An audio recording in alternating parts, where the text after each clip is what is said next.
咁男仔就有硬有持久就唔使講嘢㗎啦。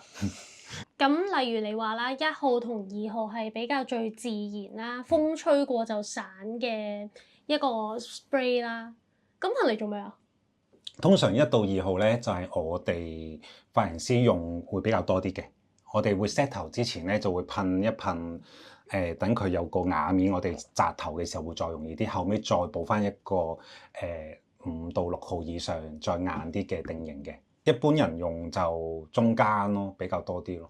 我平時會自己紮頭髮啦，即係我都會自己 set 頭啊、紮頭髮啦。我係可以噴咗1號、2號嘅 spray 落個頭度做打底，令到佢啲頭髮咧冇咁軟同埋冇咁滑，咁我紮同埋做嗰個線條感就會容易啲啦。係咪咁嘅意思啊？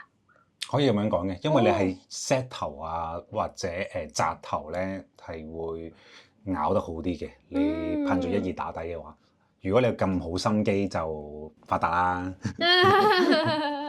每個人中意個硬度或者每個人想要嗰個造型效果都未必係一樣。咁即係其實都係要上網睇評論啦，或者都係要自己去試先知咯。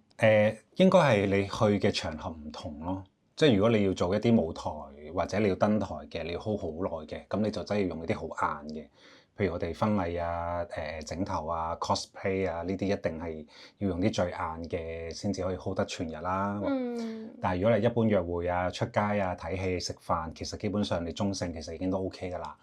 咁男仔就更加啦，短頭髮啊嘛，又硬又持久就唔使講嘢㗎啦，揀最硬得㗎啦。唔知大家對呢個 hair spray 或者對一啲定型噴霧有冇啲咩問題咧？如果有問題都可以留言喺下邊話俾我哋知啊！咁我哋下次再見啦，拜拜。